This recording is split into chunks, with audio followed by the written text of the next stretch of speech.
Welcome back to the Local Perspective. Jerry Deschane with the League of Wisconsin Municipalities. Talk to any local leader in Wisconsin. He or she will tell you their number one problem, or in the top 2 or 3, workforce housing. There just aren't enough apartments and homes that are affordable to ordinary working people.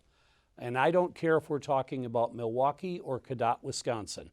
The problem is that missing middle, that piece of the housing market that blue collar, white collar, ordinary working folk used to be able to afford. Call it the American dream, call it whatever you want.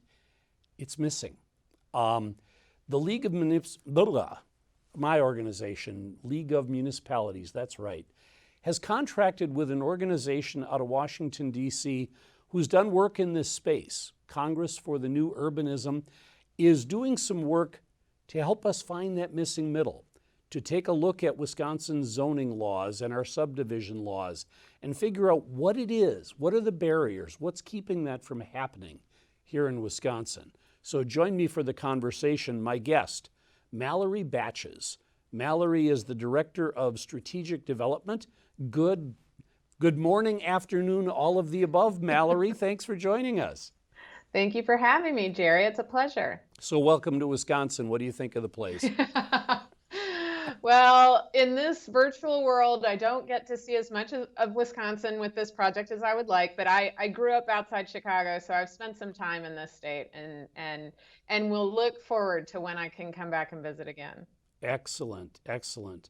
So Mallory and Congress for New Urbanism have worked with the League and AARP, the Realtors, the builders, the architects, the planners, a lot of people in Wisconsin to start on this effort to find the missing middle. We're going to talk about that. We're going to talk about what Mallory is going to do, what this coalition is going to do. But first, Mallory, can you start us off by telling us about your organization? What exactly is CNU? Sure. Well, CNU, Congress for the New Urbanism, was founded in 1993. We're a national nonprofit, and our mission, put simply, is to champion walkable urbanism. We are a 3,000 plus member organization. We have an annual Congress where we get together and usually have about 1,500 attendees. So we're a very active nonprofit. And our members in our movement do this work of championing walkable urbanism. We do so guided by the principles laid out in the Charter of the New Urbanism, a document that was created around the era of our founding. And it lays out 27 principles for how our organization and our movement feels that cities can be better built, better envisioned, and better improved across the country. And Mallory, right away, and I know some of my members are looking at this show saying, wait a minute, urbanism. We talking about Milwaukee and Madison, Green Bay here? There are a lot of small communities in Wisconsin. Does your work ever go to those small communities, and can it benefit small communities? Absolutely. We talk about urbanism in reference to what we call the transect, which is sort of the declension of density from what you might think of as, downtown Milwaukee, the center of Milwaukee, all the way out to the rural context, to the farm fields and forests of Wisconsin. And so we're looking at the ways that important principles about how human beings best live and work and play and how they do so at all of the different contexts in between those two endpoints. I would add that I, for about 16 years, lived in a town in South Carolina called Beaufort, which is a population of 12,000. And it is one of the, by nature of a lot of coincidences, it has implemented more new urbanist work per capita probably than anywhere else in the country. And it, is a small town, 300 years old. The principles still apply. So, workforce housing. Wisconsin, this is, whether you're from Crivet's population 984, that by the way is where I grew up, or Madison or Milwaukee, this is the number one issue for a lot of my communities. Is that true nationwide? Indeed. There are different reasons or different impetuses for why housing is at a crisis in different places. In some places, it's at a crisis because of availability. The market just doesn't have enough product.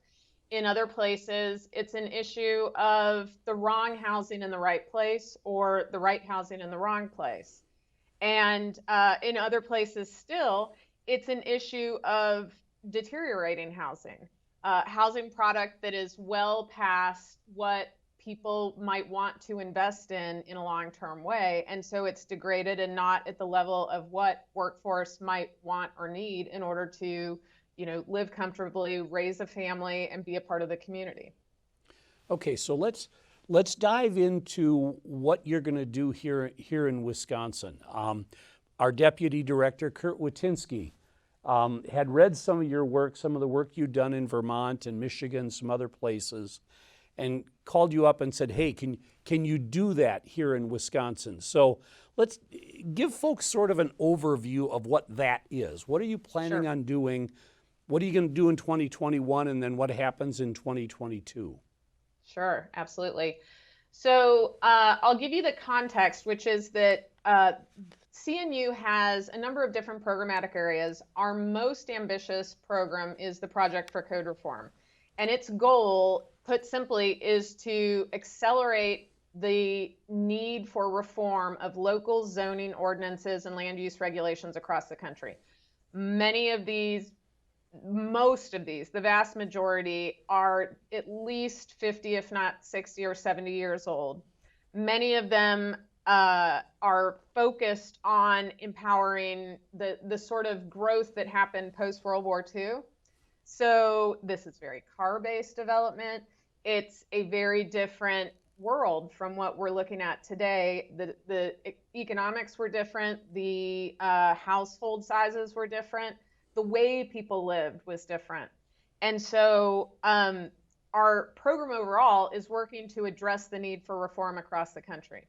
The work that we're doing in Wisconsin is much more specifically focused on what Wisconsin as a state needs. And as Kurt identified for me, that one of those priorities was to help empower workforce housing in the variety of contexts that the state of Wisconsin has, municipality-wise. And so what we'll be doing is looking at in some individual communities that will serve as effectively case studies for what common challenges of the land use regulations are in Wisconsin. And our national level code experts that are a part of the faculty for the Project for Code Reform will review the existing regulations and talk to the communities about what their desires are for different development, for more housing, what types of housing, what areas of the community they're looking to try and empower more housing. And we will work with them to help define ways they could reform their land use regulations to empower that sort of change.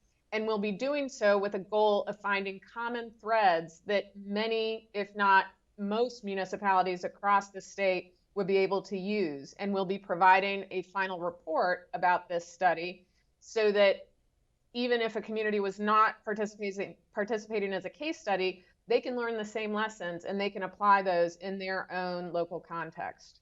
So Mallory, is this one of these things where you come in, the experts from Washington come in, take a look at everything Sun Prairie's doing, rip it all up, and put a whole new set of documents down on the table and say, adopt that and all your problems will be solved? I promise that's not what we'll be doing. A focus of how this methodology it came about was the understanding that part of why most municipalities haven't reformed their local zoning codes and ordinances is because it's a heavy lift. It's very hard, whether it's costly, time-consuming, politically challenging, to be able to holistically reform an entire set of codes. That's something most municipalities don't have the bandwidth for. And now in a COVID and post-COVID recovery era, certainly that they won't have any more bandwidth than they did before. And so what our goal through this methodology is to provide incremental code reforms. Those bite-sized pieces of how to line by line change existing regulations in order to get it to empower better outcomes. We like to say, do the biggest little thing that you can do in your local code in order to empower the sort of changes you want to get. Can you give me an example? You say the biggest little thing, and by the way, folks, there's an article in the April issue of Municipality magazine that talks about the work that they're going to do, and it mentions that again, that make that small change that has the biggest impact. Mallory, can you give me an example from some of the work you've done before of what that could be, realizing that Wisconsin is different than Vermont is different than Michigan? I'll give you a couple. One is a generic. The first that comes to mind is that inevitably the parking requirements associated with residential housing of any type other than a large lot single family type is almost inevitably prohibitive towards getting more housing.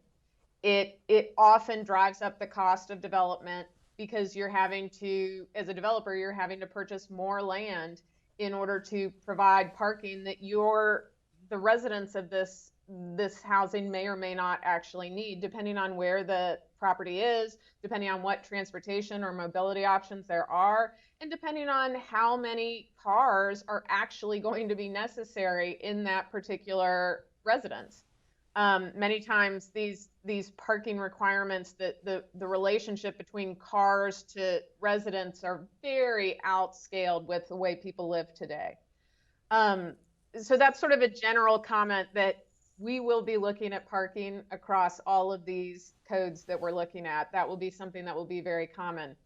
But a specific sort of reform that we found when we were working in Vermont, there were a number of municipalities there where in the state of Vermont, we were also looking at housing. The context is different, the economics, the types of challenges are different, but we were also looking at a need to improve housing affordability and access.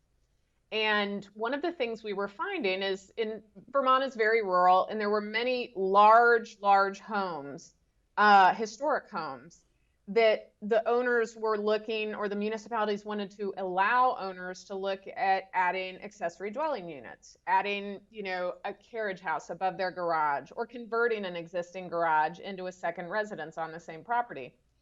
And many of the regulations required owner occupancy in the main house, which meant that Vermont, which has an aging population, didn't have regulations that would allow, say, an elderly couple to move into the small unit in their accessory dwelling unit that they wanted to build on their property, and then rent out their larger home to a family of 3 or 4 kids that would actually utilize this huge residence.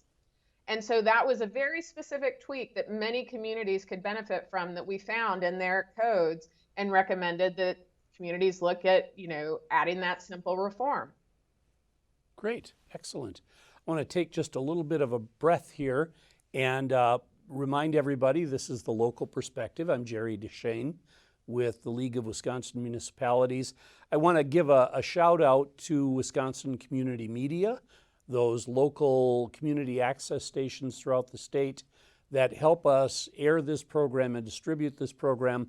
Want a special thanks to K-Sun here in Sun Prairie.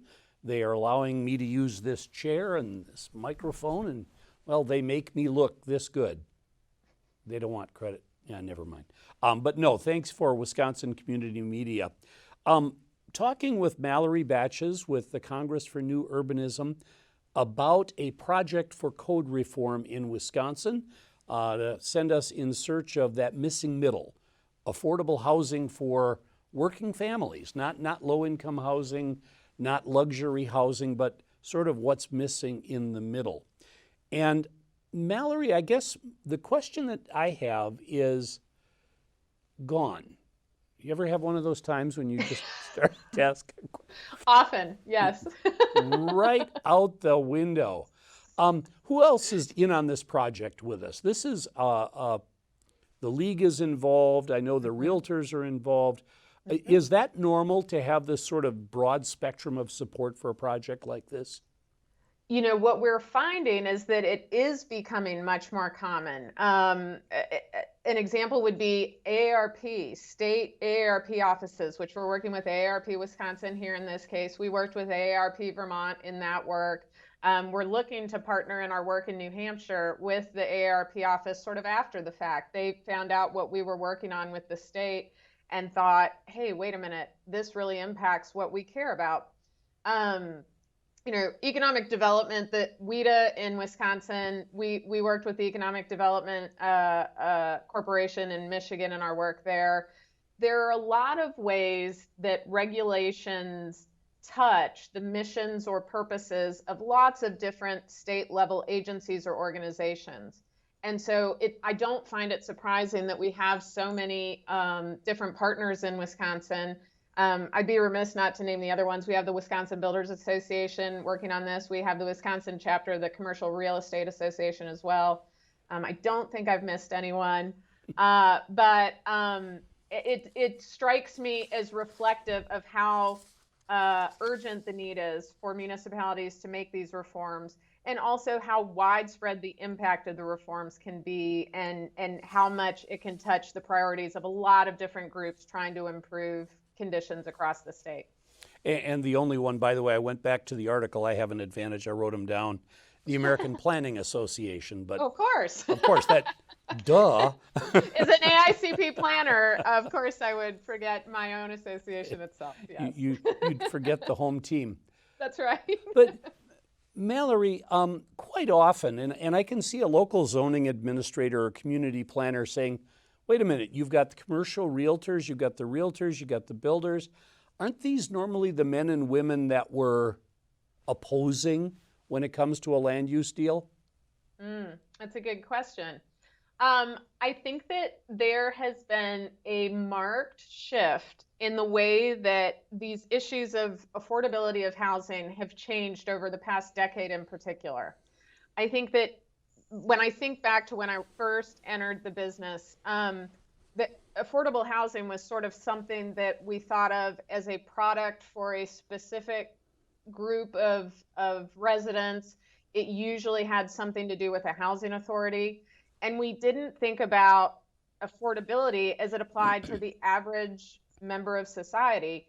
And yet the inability of most municipalities to add housing into their community for a variety of reasons has led to a lack of housing, and therefore a market demand that has increased the cost of housing in most communities across the country. And therefore housing affordability is no longer just a subject for a small few people in society. It's a subject for me here in the city of Savannah, where I live.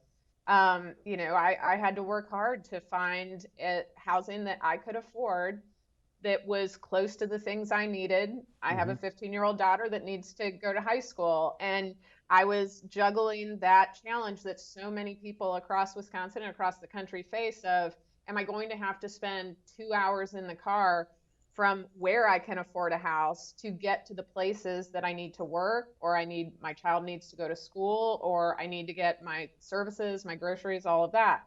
And so affordability has become something that is critical to all of these other businesses' needs, because it's affecting many more people across the country.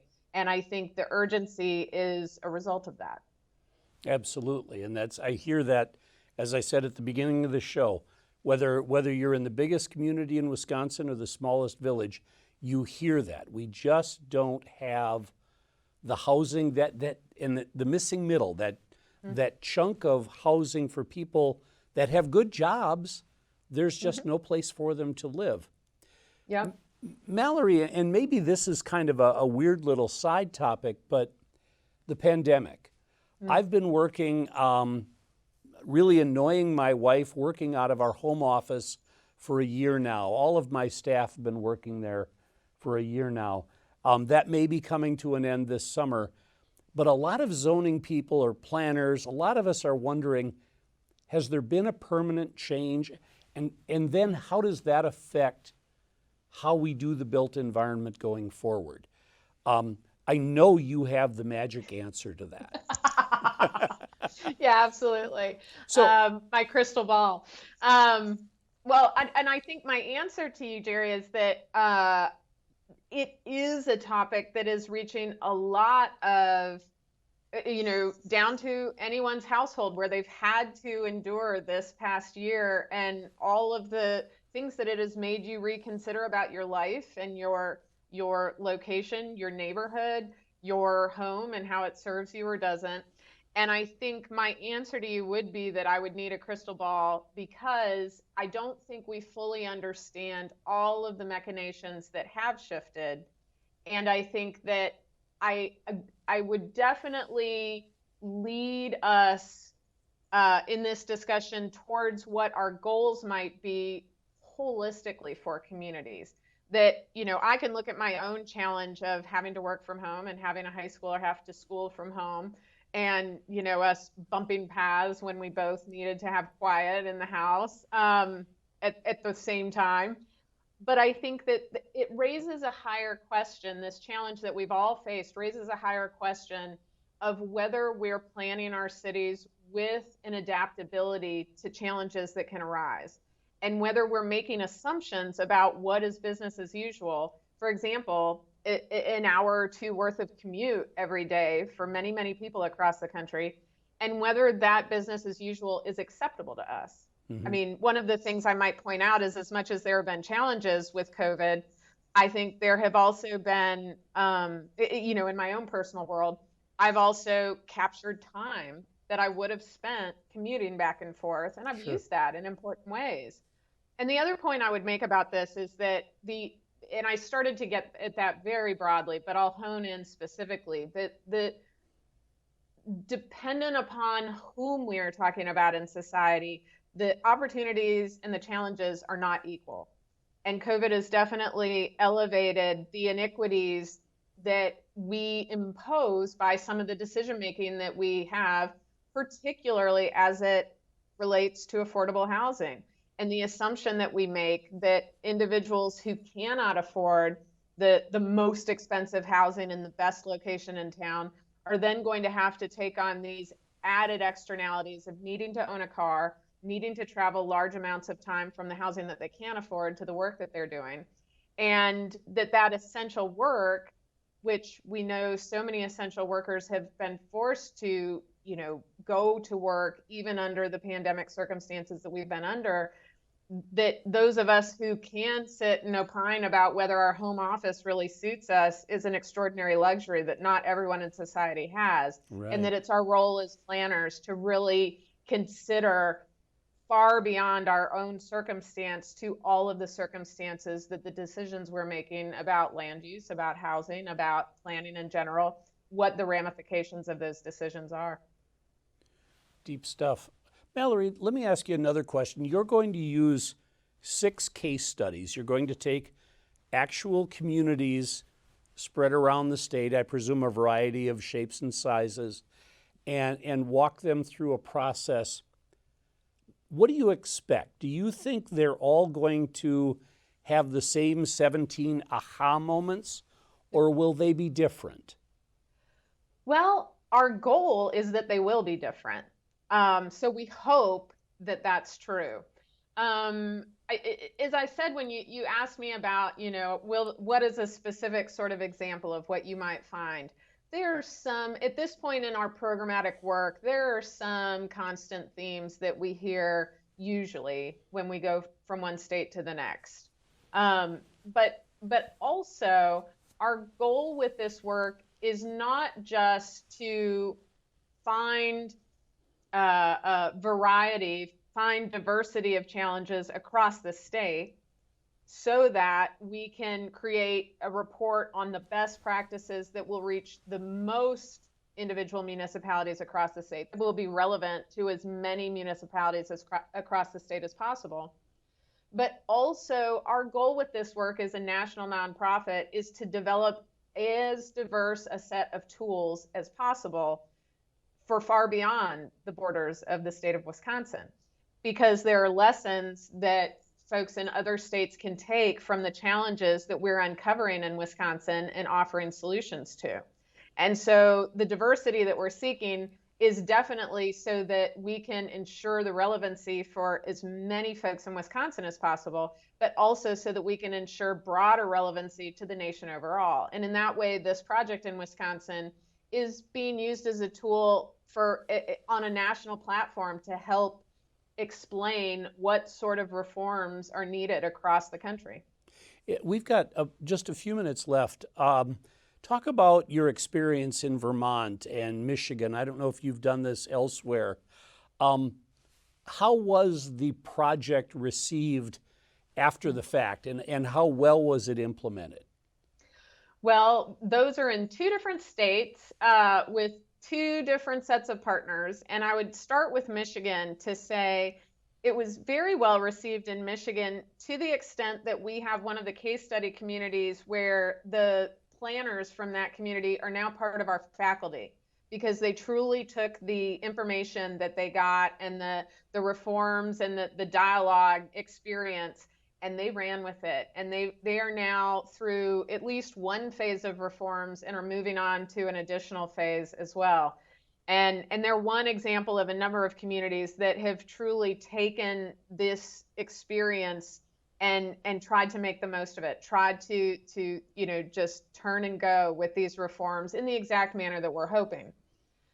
In Vermont, we were also very well received, but in a different way. One of the things that happened in tandem with our work in that state is that the State Department of Housing worked on legislation that they were able to get some of the reforms passed at the State House, and will be continuing to add reforms at the legislative level to help empower these local recommendations that we were making, and in that way give a lot of teeth to these local municipalities for so that they can use better enabling legislation to be able to make changes in their own local community.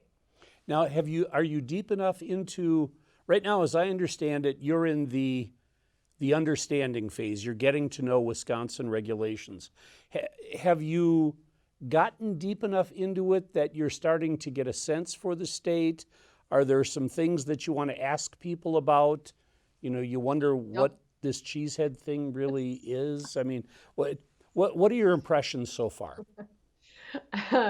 Well, you're correct. We're exactly in the fact-finding stage. And so we've just finished an analysis that we have asked our partners and stakeholders on the project to help us with, of just sort of in an almost a high-level fashion, just reviewing what they know about development projects that should have gone through but didn't, that challenges of affordability that should have been solved but couldn't, just anecdotally really, across the state, and what those examples tell us about common challenges.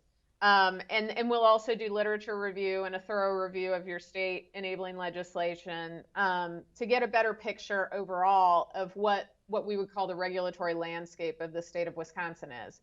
And I'll tell you that where we are so far, it doesn't seem like an extraordinary outlier. And it also has some unique pieces of what you're facing that's a little different from what we've seen so far. And really where the knowledge collection comes from is this workshop that we'll be scheduling for late spring, early summer, where we'll sit down with those case study communities, as you mentioned, and really dive deep into their challenges. And as a part of that process, again, working with stakeholders to compare what we're hearing from case study communities against what those stakeholders know statewide is more common. Excellent. We've run out of time. Mallory Baches, Congress for New Urbanism, on a code reform process in Wisconsin that they're undertaking in partnership with the League. Mallory, it's been great fun talking with you. Same with you, Jerry. It was a pleasure. And I think we will bring you back when you're toward the back end of the research part of the project and just getting into the unveiling and the training for local governments. But thank you very much. Sounds great. Mallory Baches, my guest today. This has been The Local Perspective. I'm Jerry Deschane. Have a good day.